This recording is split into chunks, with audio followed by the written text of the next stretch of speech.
자, 307쪽 원고지 밑에서 세 번째 줄 이어서 갈게요. 교수가 말없이 원고지 한 장 쭉 찢어 처에게 넘겨준다.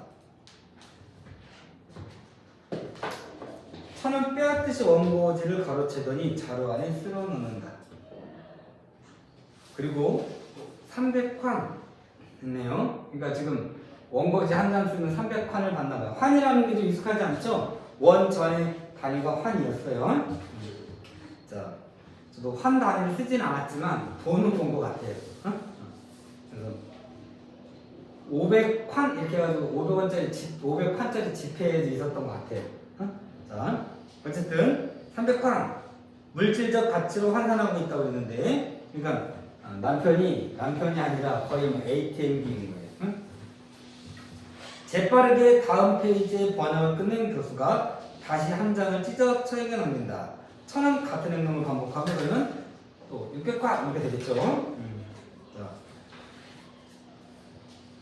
600환, 900환. 그래서 자, 교수는 계속해서 기계적인 노동을 하고 처는 그걸 돈으로 환산하고 있고 물질적 돈을 중시하는 가치관이 보여요. 플랫폼 방이 다시 밝아진다. 조명을 통해서 장을 나누고 있어요. 달콤한 음악과 더불어 장르가 앞에 거 보면 그 부인도 사실 허름한 옷차림을 하고 있는 걸로 나왔었어요. 근데 장남과 장녀는 되게 좀 편안하게 여유 있는 모습이네요. 장녀가 또 무엇을 처먹으면서 이런 거 보면 그 희곡에는 서술자가 있을까요, 없을까요? 희곡에 서술자가 있을까요, 없을까요? 있어요. 숨어 있는 거예요. 생략돼 있는 거예요. 서술자가 장남 장녀에 대해서 좀 부정적 시각을 가지고 있다. 비판적 태도를 했네요. 처먹으면서 거울 앞에 가더니 얼굴에 여드름을 쩐다.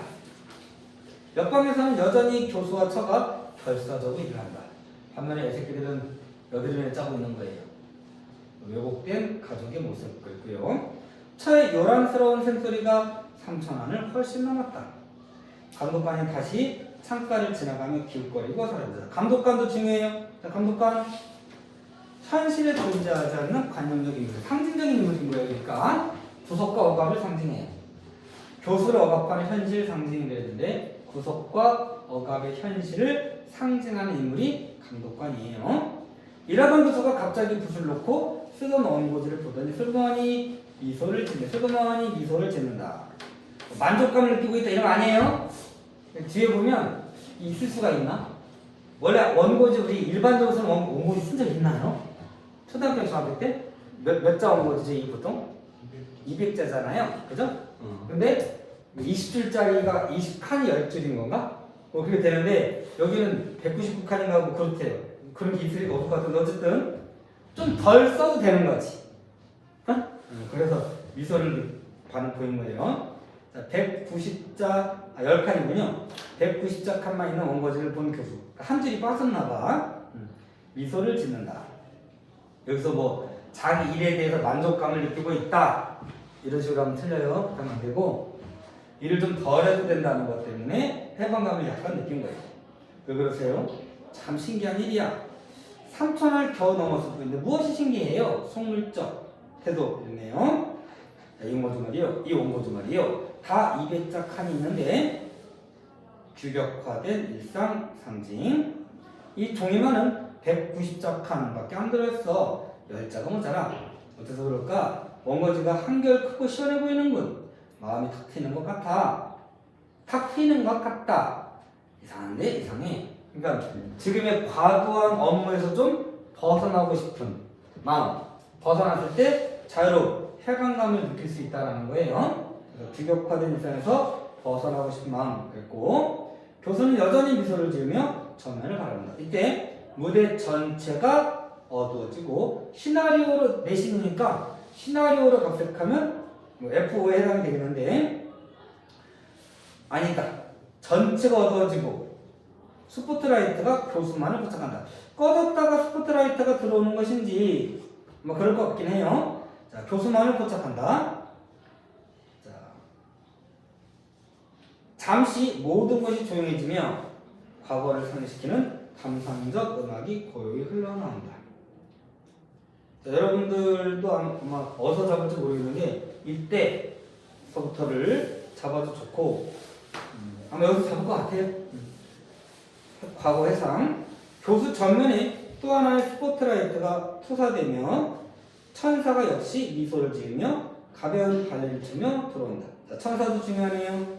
교수의 과거의 희망과 정열을 상징해요. 과거 교수의 희망과 정열 상징. 교수는 천사를 물끄러미 바라본다. 오라 생각이 나는 것 같아. 그래 바로 그거.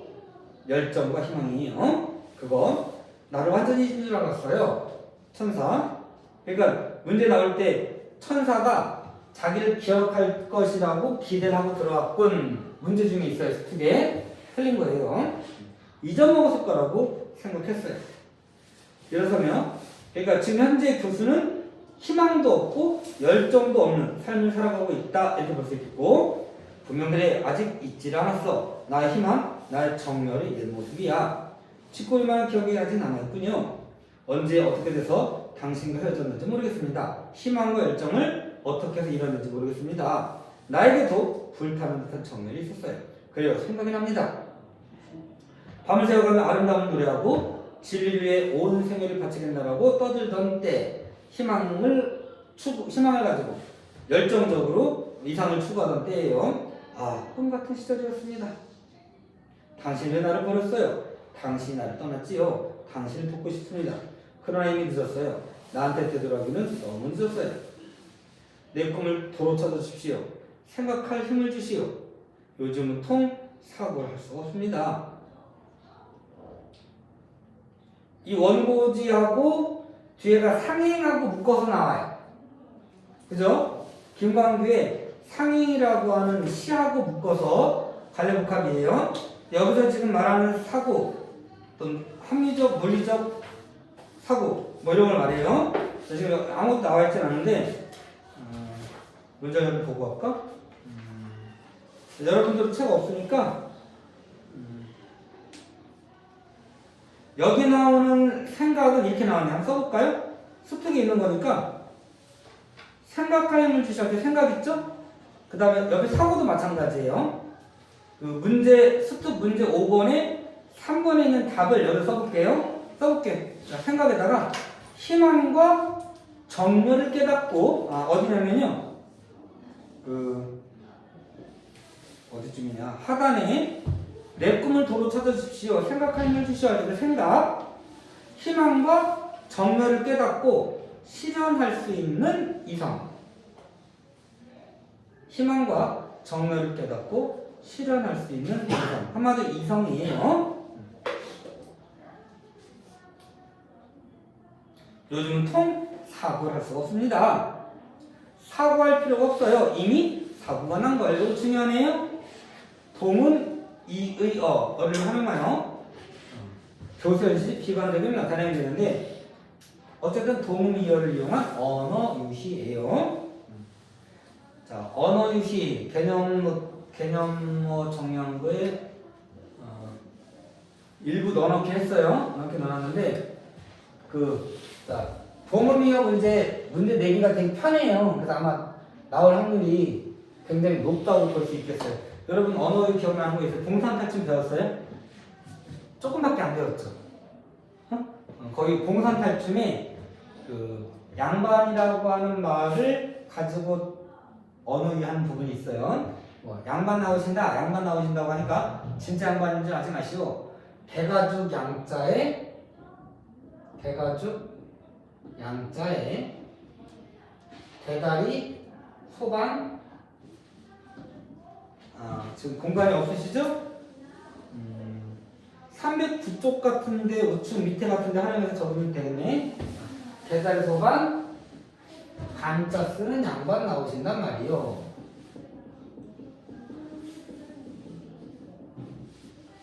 요 양반하고 앞에는 양반하고가 동음이어예요. 서방인지 남방인지 거리는 나왔다. 여러분들이 알아볼 수 있을 정도만 쓰세요. 서방인지 남방인지 거리는 나왔다. 춘향가예요. 원래 서방은 글서째 방방차 쓰는데 이렇게 남방 서방 이러면 서방은 서쪽이 돼버리는 거죠. 동음이어예요.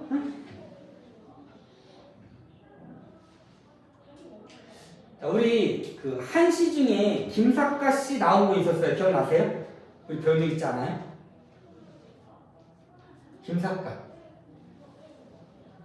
그 어떤 그 고을에 갔더니 4명의 그 양반들이 있는데 푸대접을 했단 말이에요. 각각 원숭이, 뭐 모기, 벼룩 뭐 이렇게 비유하고 있었잖아요. 그걸로 낼 수도 있어요. 여기 교과서에 실린 거니까 교재에. 그래서 김삿갓시에서 서생원 뭐냐 문첨지 첫 번째는 뭐야 원생원이었네. 기억이 안 나네. 어디 나오지? 자 일단 김삿갓시라고 써놓을게요. 한번 찾아서. 빈병연 씨예요. 그러니까 한시 여기 뭐 서생원 문첨지 뭐 이런 거 있어요. 사가 쥐고 문이 모기고 이랬었어요. 선비들을 그 지역의 선비들 유지들을 쥐라든가 모기에다가 빗대는 거 이런 것도 가능하고요. 이런 거 되게 재밌던데 저기 뭐냐 유자소전에 보면 유자소전 혹시 본 적 있을까요? 유자소전에 보면 거기 사장, 그 회장, 졸부가 된 회장이 있는데 그 연못에다가 잉어를 키운대요. 그래서 음악을 틀어주는데 어떤 음악을 틀어주냐면 차에 코 풀고 싶어를 틀어주면 이거 안 나오더라 잘. 현대 소설이라 그런가 잘 나오진 않더라고요. 차에 코 풀고 싶어. 누군지 기억나겠어요? 음악가. 차이코프스키예요. 그 다음에 베터넨 벤또. 베터넨 벤또. 이렇게 쓰나? 베토벤이에요. 차이코 풀고 싶어를 틀어주면 뭐 지르벅을 주고 베터넨 벤또를 틀어주면 뭐를 주고 뭐 이런 식으로 나오는 게 있어요. 이거 찬양식 소설 같은 경우에도 막시즘이라고도 과거했는데 그 막시즘이라고 막자를 따가지고 막걸리라더냐 뭐라더냐 뭐 이런 거. 이게 막시즘을 나타내는 거예요. 이건 동음이은 아니고 의문의 유사성이죠. 동사탄중에 요것도 잘 나오고 있구나. 요거하고 요거 노세원님을 노세원님 내가 타고 뭐 이렇게 나오는 거 있어요. 이게 늙은 세원님을 노세원님 이런 거예요. 동음이은 아닌 것도 의문의 유사성이에요. 자, 이거 많죠. 많은데 한자 실력이 좀 있어야 돼요. 그래서 잘 모르시겠으면 제가 그 개념 정리한 거에 있을 거예요. 거기 있는 건 만약에 다 외우세요. 혹시 이걸 확장시켜가지고 수수께끼도 낼 수 있어요. 수수께끼 형식으로. 그것도 일종의 언어유희거든요. 세상에서 가장 빠른 새, 이거 너무 옛날 얘기죠? 눈 깜짝할 때 이런 식으로 선택지 나오기 때문에 한 말이에요. 그 다음 볼게요. 이 함정에서 뛰어나고 싶습니다. 천사가 서서히 사라진다. 그러니까 희망과 열정을 다시 찾을 수 있는 가능성이 없는 거예요. 하지 마시오. 내 희망, 내 정은 어떻게 되는 거예요? 꿈을 주십시오. 내 꿈. 꿈을 잃은 교수는 맥없이 전면을 바라보며 앉아있다. 어둠 속에서 창을 여는 소리가 나며 감독관이 얼굴을 나타낸다. 아까 감독관 뭐 상징한다고 그랬죠? 현실적 구속과 억압을 상징해요. 구속과도 나온 거예요. 회초리를 들면 그 회초리 구속의 상징이에요. 강압적인 힘 그랬네요. 정리하고 있죠? 지금 따로 하지 마시고 지금 외우세요. 강압적인 힘 원고는 어디 쓰는 거야? 하고 독촉하고 있어요. 현실의 구속, 억압, 압박 이러네요. 이 소리의 교수는 비로소 정신을 차리고 다시 비참한 표정으로 희망과 열정을 가지고 살 수가 없어요. 사회적 구속과 억압을 받으면서 가정에 대한 책임감을 지면서 획일적으로 또 뭐라고 해야 되나? 규칙적으로 가지고 그런데 획일적으로 살아가야 되는 일상을 반복할 수밖에 없는 그런 처지가 드러났고요. 이러한 사회 무대 전체가 암흑화된다. 자, 장면의 전환 다 마침내렸는데 조명을 통해서 장면의 전환을 드러내고 있어요. 잠시 후 새소리, 닭 우는 소리와 더불어 무대 전체가 밝아진다. 어쨌든 원래 끝이 F5잖아요. 그렇긴 한데 조명이 나가면 F5, 조명이 들어오면 FI 이렇게 연결해서 낼 수도 있긴 하겠어요. 아침이다. 교수는 책상에 머리를 박은 채 자고 있다. 과중한 업무로 밤을 샜네요. 플랫폼 방에서는 장남이 반나체가 되어서 아령을 주고 운동을 하고 있다. 외모에만 신경 쓰고 있는 모습이에요. 천박한 모습이다. 천박이 뭐죠? 교양이 없다, 약한, 적다 이런 뜻이에요. 장녀가 아침 신문을 들고 응접실로 들어온다. 관객들에게 자, 관객과의 소통이 이루어지고 있죠? 중요해요. 몰입, 방해, 거리를 두게 하고 그래서 그 다음에 효과, 거리를 두게 해서 부조리한 현실에 대한 비판, 성찰을 가능하게 한다. 부조리한 현실에 대해 비판, 성찰하게 한다. 자고 있는 교수를 가리키며 아버지는 연구와 지다가 가끔 그대로 책상에서 춤을 춘답니다. 그야말로 학자지요? 아니죠? 돈 벌려고 한 거죠? 반응해요. 여러분은 아침에 어머니가 먼저 안 나오시고 제가 이 방에 대신 왔다는 점을 이상하게 생각하시는지 모르겠습니다. 관객하고 지금 대화를 하고 있잖아요. 관계가 소통이 이루어지고 있는 거예요. 어머니는 아침 일찍이 아버지 원고를 가지고 출판사로 달려갔으니 돈을 받아오려고 하는 거죠. 물질주의적 모습 그리고요. 아시겠지요? 이렇게 제가 대신 왔습니다. 아시겠지요? 아버지가 밤늦도록 수고하시니 저도 아버지를 위해 한 가지 조언을 해드리고 있습니다. 아침마다 아버지께 신문을 읽어드립니다. 교수께 온다. 아버지, 교수 늘리며 머리를 든다. 아버지, 아침 신문 왔어요? 읽어드리겠어요. 자, 원고지 볼게요. 교수의 생활수단이지만 그 틀 때문에 일상의 반복을 상징한다. 주격화된 삶 상징. 자, 장면 전환 조명을 활용해요. 다 4개 보면 다 조명의 활용이에요. 그 조명을 활용해서 교수를 비춘다거나 장남 장녀의 모습을 대비한다고 했고요. 시간의 흐름도 표현한다. 이거 조명의 역할로 알맞지 않은 거 이렇게 해서 오지선다로 낼 수도 있겠구나. 보시고 자, 구성요소의 의미 철새와 붉은 줄 중요해요. 그 다음에 신문은 사실 나오진 않았어요. 읽어주겠어야만 했지 내용은 안 나왔죠. 근데 배우셨다고 하니까 그 내용을 추가로 넣을 수도 있겠다. 그러면 비일상적 일들의 반복, 부조리한 현실의 반복. 이렇게. 자, 넘어갑시다. 아까 우리 핵심 정의는 봤었죠? 상행하면 일단 진도는 끝나고 나머지 그때 문제를 풀던 할게요. 자, 상행. 상행이 무슨 뜻이에요? 요즘 그런 말 쓰시나요? 상행, 하행. 근데 알겠죠? 서울로 올라오는 걸 상행이라고 하고 지방으로 내려가는 걸 하행이라고 해요. 보통 올라간다 내려간다라는 게 저도 어렸을 때는 그러면 아래쪽에서 서울로 올라온다고 치는데 그럼 서울 위쪽으로 가는 거는 왜 내려간다고 그러나? 이렇게 생각해본 적이 없나요? 저는 어렸을 때 그렇게 생각해본 적이 있는 것 같은데 산에 올라가는 것도 아니고 북쪽으로 올라가는 거면 뭐지? 이렇게 생각했던 것 같은데 상행이라는 말 자체가 수도를 중시하는 거죠. 과거의 수도는 왕이 있던 곳이에요. 한양. 그죠? 그래서 봉건적 사고방식의 어떤 잔재가 남아있는 용어라고 할 수 있겠어요. 자, 이거 어떻게 쓰는 고민을 좀 했는데 이거 진짜 오랜만에 수업하는 거거든요. 한 10년은 됐나 봐, 상임 수업한 지. 근데 이거 얘기하다 보면 어쩔 수 없이 정치적인 얘기가 나올 수밖에 없어요.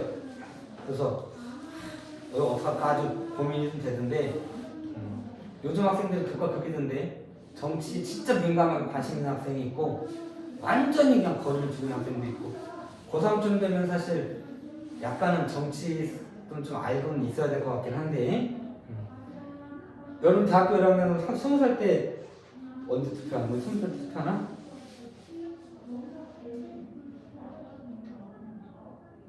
지금 1년 됐죠?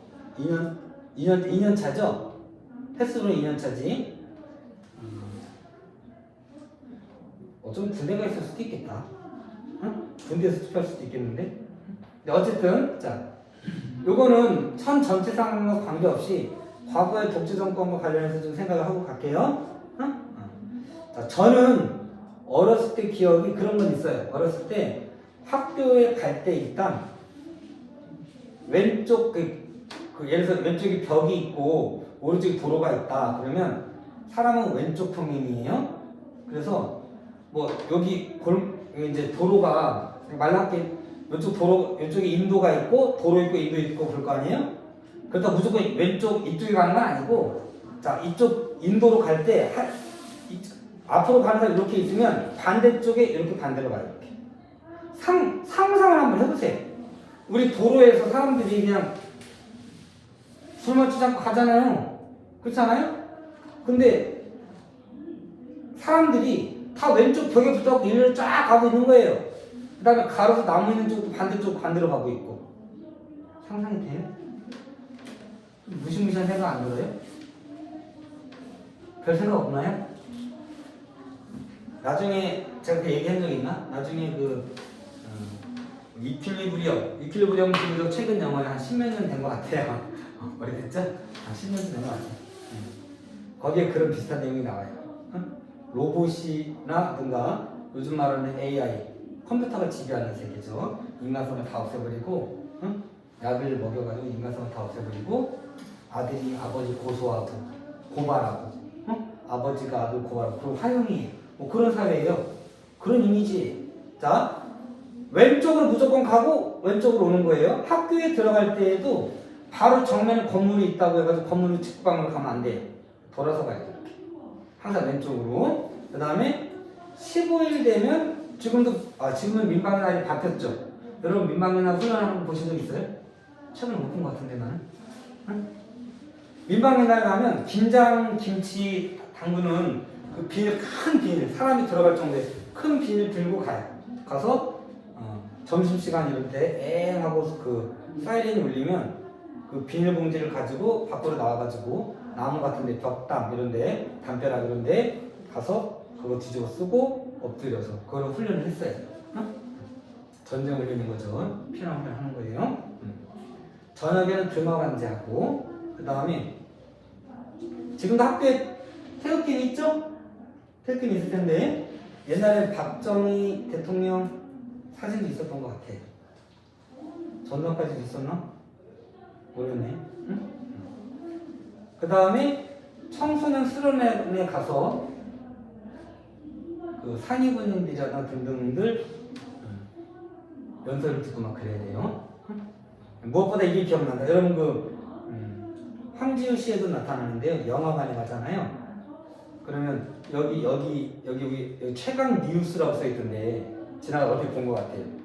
이게 그 영화관에 가면 대한 뉴스 이래가지고 남북과의 대화 협상 뭐 이런 것들 있잖아요. 회담 뭐 이런 거. 그리고 쭉 교육을 해요.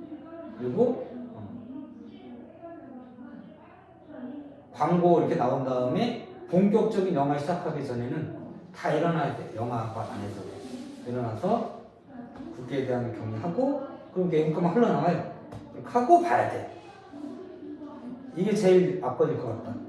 제가 한번 동인천역이라고 인천에 역전이 있어요. 여기 있어요. 거기 앞에 광장이 되게 크거든요. 옆에 파출소가 조그만 게 하나 있고 거기에 아저씨 둘이 싸우고 있었던 거예요. 제가 아마 초등학교 한 4, 5학년 그럴 때쯤일 거예요. 쳐! 치고받고 막 싸우고 있는데 그 당시에 뭐가 있었냐면요. 오후 5시에는 국기 하강식을 해. 그러면 음악이 전국적으로 다 흘러나와요. 애국가가 흘러나와요. 어? 그러면 싸우다가도 일단 멈춰야 돼. 멈추고 어디 있는지 국기를 찾아가지고 다 그쪽을 봐야 돼. 다 보고 인사해야 돼. 근데 이 사람, 야, 생각해봐. 치고 있는데 이게 되겠어요? 안 되지? 그죠? 그럼 어떻게 될까요? 바로 옆으로 잡혀가는 거예요. 어? 좀 무섭지 않아요? 민주사회가 아니죠? 독재정부 때는 그랬어요. 그런 게 있었어요. 응? 자, 이게 이제 여러분이 조금 거부감을 느낄 수도 있어요. 여러분들 이걸 아 그랬구나 하고 알아주시는 사람도 있겠지만 거부감을 느끼는 사람도 분명히 있을 거예요. 자, 예전에 박정희가 새마을운동이라는 걸 했잖아요. 그 여러분들 새마을운동을 뭘로 기억하고 있어요? 농촌을 막 발전시키고 우리나라를 발전시키고 이렇게 배웠죠? 어때요? 어떻게 배웠어요? 아 이거 찍으면 안 되겠다. 어떻게 배웠어요?